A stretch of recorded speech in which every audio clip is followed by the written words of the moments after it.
Warriors run it back or trade for a star? I guess the answer to that question depends on how close you think the Warriors are to being back in the title discussion.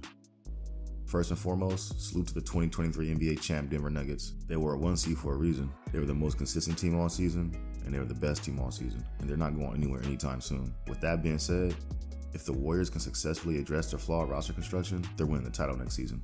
Watching this Nuggets playoff run, I realized no team in the league can expose Jokic defensively like the Warriors did last year. I'll put it like this: as long as Jokic is involved in the action guard and pick and roll, Steph can get anything he wants. We saw it in their playoff series last year when Steph made Jokic look silly defensively. No team Denver faced this playoff run was able to take advantage of Jokic like that. That's why I think the Warriors are the best matchup against Denver. If your team can't take advantage of Jokic defensively and make him work, you ain't beating those dudes. Luckily, the Warriors can.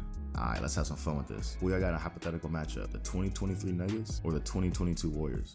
You already know I got the dubs. Y'all let me know in the comments who takes that series and in how many games. But anyways, moving on. According to recent reports, the Warriors aren't actively shopping Jordan Poole, but they are willing to include him in a package if the price is right. Here's a few snippets from the article written by Warriors reporter Anthony Slater of The Athletic. That doesn't mean Poole is safe. That doesn't mean anyone besides Curry is safe. The Warriors intend to explore various avenues to restructure the roster this summer, both small and large in scope. There's no plan to cut salary, and his side has been given no indication that his future will be elsewhere. Here's the next quote: "There are other obvious internal dynamics at play. The Draymond preseason punch on Poole left a locker room scar that didn't heal. Maybe some extra time and some off-season conversations mended, but there has been no him or me ultimatum given. The Warriors are operating under the assumption that both Green and Poole can again be on the same roster and push toward the same championship goal next season without issue."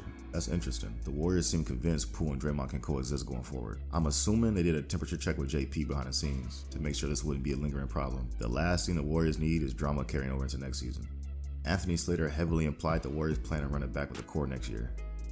I guess the question is, who's considered the core? Is it just Steph, Clay, and Draymond? Or is it, as Kerr called them, the foundational six of Steph, Clay, Draymond, Wiggins, Looney, and Poole? Let's just assume they meant running it back with the top six. That means Poole's off the table in trade talks. So with that in mind, who's some trade targets out there for the Warriors? This is a name that's been linked to Golden State in the past. The Warriors have had Caruso on their radar for a while, dating back to 2019 when he was a Laker free agent. Fast forward to 2021, Caruso leaves the Lakers to sign a 4-year, $37 million contract with the Bulls after LA lowballed him. It's honestly hilarious the Lakers didn't bother matching the Bulls' offer, because it ended up being one of the best bargain contracts in the league. Caruso's making about $9.3 million a year.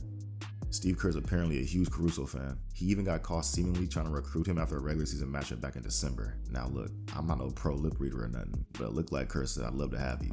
Yo, Steve Kerr's hilarious, bruh. He didn't give a damn about getting hit with a possible tampering fine. After the defensive effort he was seeing in the first half of the season, Kerr said, "Man, forget that. I'm gonna take matters into my own hands." I'm leaving here with something. You know what I mean? I'm from around the way. I'm leaving with something. Hey man, look, you gotta do what you gotta do sometimes. It's all good, Kerr. I ain't mad at you. Look, brother, jig is up for the Bulls. Their core of Zach LaVine, DeMar DeRozan, and Vucevic is trash. It's time for them to accept the fact that it's time for a rebuild. And when they do, here's what a Caruso trade might look like. So the trade is Alex Caruso in a second for Moses Moody, Patrick Baldwin Jr., Ryan Rollins, and a 2026 first. You can haggle back and forth over the draft compensation, but this is the framework of the trade. Yo, Dub Nation, let me know in the comments if y'all doing this trade. I know it seems like a lot to give up, but if you truly believe the Warriors are one elite role player away from being title favorites, is acquiring that missing piece really an overpay? Alex Caruso would essentially be replacing the Dante and Iggy roles. He's a big guard that can defend multiple positions, run point, rebound, and hit the occasional three. Even with this move, the Warriors would still need to address their lack of size and frontcourt shooting off the bench, but they will still have other assets like the 19th pick in this year's draft to make other moves on the margins. For me personally, losing Moody and PBJ is a tough pill to swallow. But here's a case for making this trade. Adding Caruso to this Warriors roster gives them 3 elite role players, all making less than $10 million a year annually for the next few years. On top of that, you still got the 2 young dudes, Kuminga and Poole, who should come into next season better players after another offseason of improvement. With this trade, your top 9 would be Steph Curry, Klay Thompson, Andrew Wiggins, Draymond Green, Kevon Looney, Alex Caruso, Poole, GP2, Kuminga. That would be a pretty formidable playoff rotation. Now the case against this trade, look, I think Moody and PBJ are going to be really good players for a long time. They profile as shooters with positional size and length, 2 things the Warriors covet and desperately need more of. Maybe I'm irrationally high on PBJ, but I envision him being one of the best stretch bigs in the league once his potential is fully realized. He's theoretically exactly what the Warriors need. A 6'10 big with length that can bomb from 3. It would be hard to give up on that. Moody as well, who's shown he's capable of being a playoff contributor at age 21. I can see both sides of the argument. I think I'd lean no on this trade, but a slow start to the season could change my mind real quick. But I want to hear y'all thoughts on this trade though, so let me know in the comments.